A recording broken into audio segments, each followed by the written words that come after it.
We just heard the most significant things that have ever happened on this planet. And maybe it's the first time that you've heard it. Maybe it's the 1,000th time that you heard it, or any place in between. And sometimes when we're confronted by the whole passion of Christ, different parts stand out. As you think about the passion, we could talk about it, all of it, in the sense of like stepping back and just looking at the arc of it.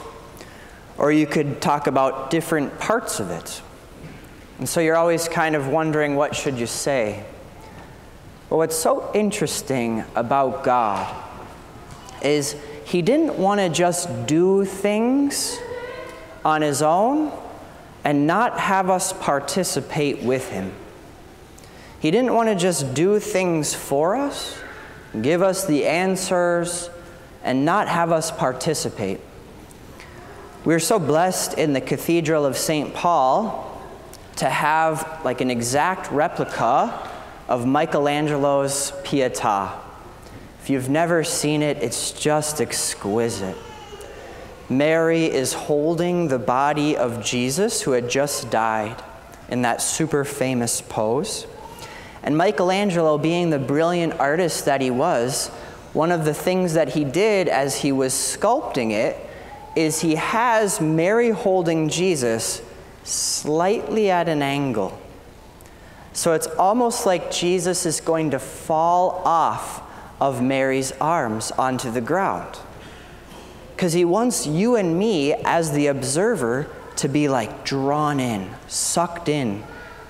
Like, no, I can't let the body of Jesus fall. Mary, I will help you. That's what he's trying to do in the art. In our sacristy, where we get ready, Father Peter and I and the altar servers get ready for Mass, we have this beautiful piece of art from Raphael about the resurrection, where Jesus is at one table and you have two people on the other side, and it's when he breaks the bread and their eyes are opened.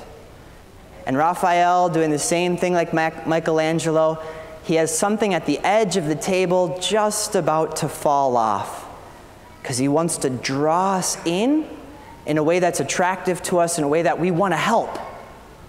And so it's like, wait, I'm part of this.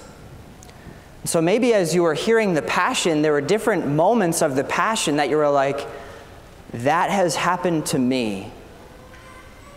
Or I have done that. Or that really makes me mad. Or what in the world is going on? I know for me, there are certain parts that just stand out to me, and it just astounds me on how rooted Jesus was. He was like a tree that has like the deepest roots in the ground. You couldn't push him around. I mean, when Judas betrays Jesus, I was praying with this in preparation for preaching, and the thing that just welled up in my heart was just like, how in the world did you not just reach across the table and punch Judas right in the face? I'm serious. Like, that's like what welled up in my heart. Like he's like, one of you will betray me, and Judas is like, not me. And like what welled up in my heart was like, Jesus, bam, but he doesn't do that. That would have certainly changed the Passover meal, Peter and the others would be like, interesting, okay, it was him. But he doesn't do that. And then what's so striking about Jesus, even more, honestly, it just baffles me. I actually don't have that kind of love in my heart. I want that kind of love. I want to be like Jesus.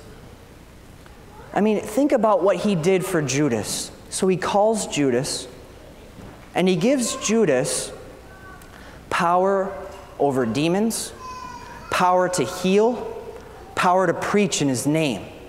So Judas goes out and with the power of Jesus casts out demons, heals people. Have you ever healed anyone? I mean, this is significant. Heals people, casts out demons, preaches in his name, has authority. powerfully sees things happen, and for 30 pieces of silver hands him over. Now, what's so significant is how did he know to hand him over? Where did he know? He used the intimacy that he had with Jesus for those 3 years against Jesus. If you ever go to the Holy Land, it's so profound. You have the Garden of Gethsemane here, and then if you travel a little bit down, there's an olive press right here. And that's where Jesus would sometimes go with his close friends. And Judas knew that. So Judas, 30 pieces of silver, I know where my friend will be. I'm going to use the intimacy that I had to betray him and stab him in the back. And then if that's not enough, the sign that he gives to point out Jesus is a kiss. Kiss is a sign of affection, a sign of closeness, a sign of friendship, a sign of love. He uses that. I was trying to teach this to the 6th graders. Have you ever had the wind knocked out of you? One time, I was in elementary school, and not one of the brightest moments of my life. And there were monkey bars, and then there were parallel bars right before that. You know where this is going. And I was in 6th grade or something, and I'm not a gymnast, but I had eaten a powdered sugar donut right before what I'm going to tell you. And I was enjoying that powdered sugar donut, really enjoyed it, had it all over my hands, got on those parallel bars, jumped to catch the monkey bars and swing, and dropped 6 feet right on the ground, fell on my back, knocked the wind out of me. It was so scary. Just oh, I can't breathe. That is like a shadow of the pain that Jesus must have felt when Judas betrayed him with a kiss. He must have just felt like his wind was taken from him. And do you know the word that Jesus uses to address Judas when he's about to do this, when he does this? Friend. He calls Judas friend. It's astounding. It's absolutely astounding. He calls Judas friend.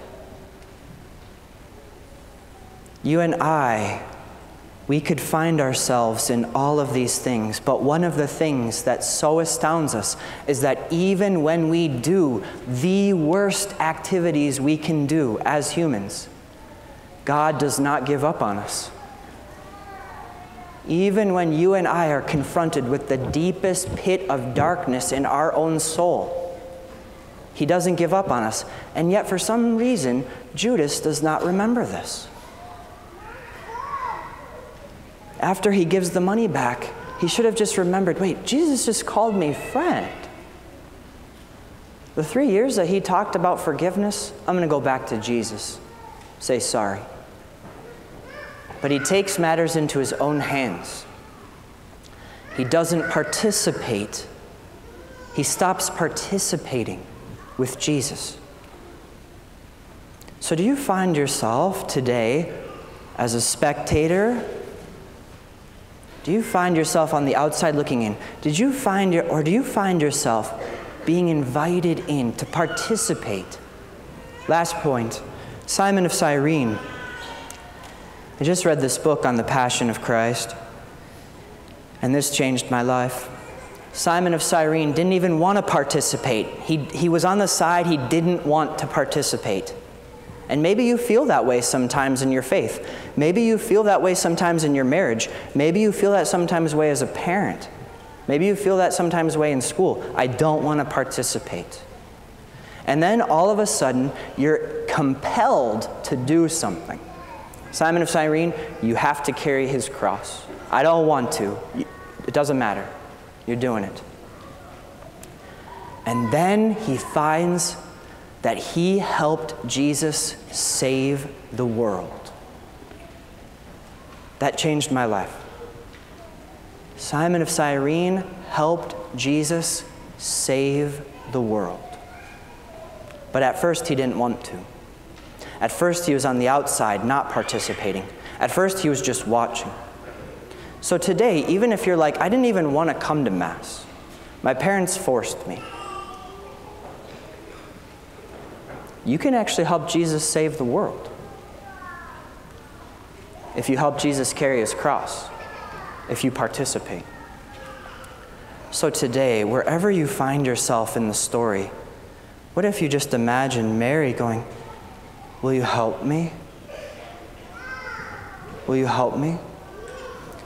Even if you're compelled, and that even if you're in the darkest place of your life right now, even if you feel like you've committed the unforgivable sin, Jesus can still call you friend. He can forgive you. He has not given up on you.